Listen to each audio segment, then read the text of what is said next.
Hello friends, welcome to Hi Fi Knowledge. आज हम बात करने वाले हैं परमाणु हथियार के बारे में। तो चलिए डिस्कस करते हैं।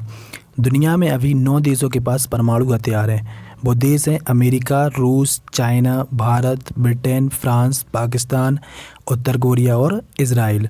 ऐसा माना जाता है कि दुनिया में परमाणु संपन्न देशों के पास लगभग 13,000 से ज़्यादा परमाणु हथियार हैं, जिनमें से करीब 3500 से ज़्यादा परमाणु हथियार तैनात किए गए हैं और लगभग 1800 के आसपास किसी भी समय हाई अलर्ट पर रहते हैं। मतलब उन्हें कम समय में भी दागा जा सकता है। अब देखते हैं किस देश के पास कितने परमाणु हथियार हैं।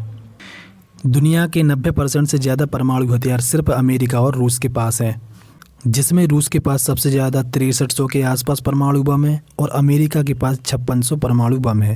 अगर हम चाइना की बात करें तो चाइना के पास 350, पाकिस्तान के पास 165, भारत के पास 156, इजराइल के पास 90, ब्रिटेन के पास 200 और फ्रांस के पास 290 परमाणु हथियार हैं।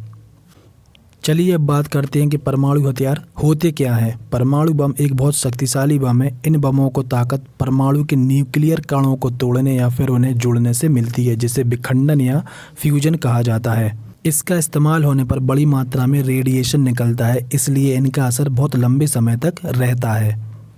अगर हम परमाणु बम से तबाही की बात करें तो इसका अंदाज़ा उनके वजन से लगाया जा सकता है। अगर 1000 किलोटन का परमाणु बम है तो 100 किलोमीटर का इलाका चंद मिनटों में खाक हो जाएगा। अगर 30 किलोटन का परमाणु बम है तो 4-5 किलोमीटर का इलाका चंद मिनटों में ध्वस्त हो सकता है।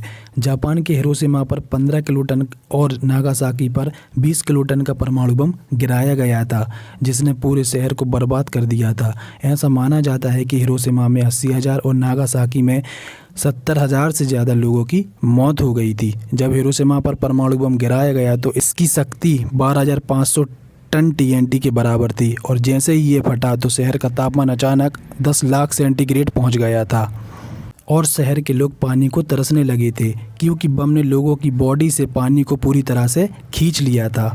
बम फटते ही एकदम बहुत तेज रोशनी होने के बाद पूरे शहर में अंधेरा सा छा गया था। तो परमाणु बम के जो परिणाम हैं वो बहुत ही खतरनाक और घातक हैं, क्योंकि ये दुनिया को ख़त्म करने की ताकत रखता है। तो दुनिया को इस तबाही से बचाने के लिए 1970 में परमाणु हथियारों की संख्या को सीमित करने के लिए 190 देशों के बीच एक संधि लागू हुई, जिसका नाम परमाणु अप्रसार संधि या नॉन प्रोलिफरेशन ट्रीटी NPT है। 1970 तक सिर्फ 5 देशों के पास परमाणु हथियार थे, जिनमें अमेरिका, रूस, चीन, ब्रिटेन और फ्रांस शामिल हैं। इस संधि में इन 5 देशों को परमाणु हथियार संपन्न देश माना गया है, क्योंकि ये देश संधि के पहले ही परमाणु हथियार बना चुके थे। इस संधि में कहा गया है कि ये देश हमेशा के लिए अपने हथियारों का संग्रह नहीं रख सकते, यानी उन्हें अपने परमाणु हथियारों में कटौती करना होगी।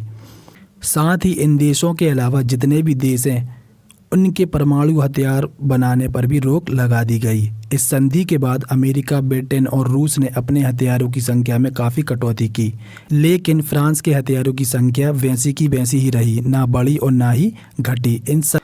इस संधि में शामिल होने के लिए देश को परमाणु अप्रसार संधि पर हस्ताक्षर करना पड़ते हैं।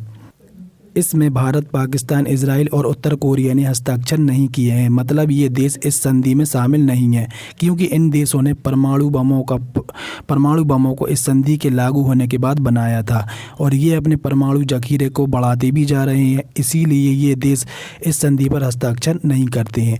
उत्तर कोरिया 2004 तक इस संधि में था, मतलब उसने परमाणु बम 2004 तक नहीं बनाया था, पर जब उसने परमाणु बम बनाना चाहा तो वह इस संधि से बाहर हो गया। तो ये था परमाणु हथियारों के बारे में। उम्मीद है वीडियो आपको अच्छी लगी होगी। वीडियो को लाइक, शेयर, कमेंट करें और चैनल को सब्सक्राइब करें। मिलते हैं अगली वीडियो में। Thank you.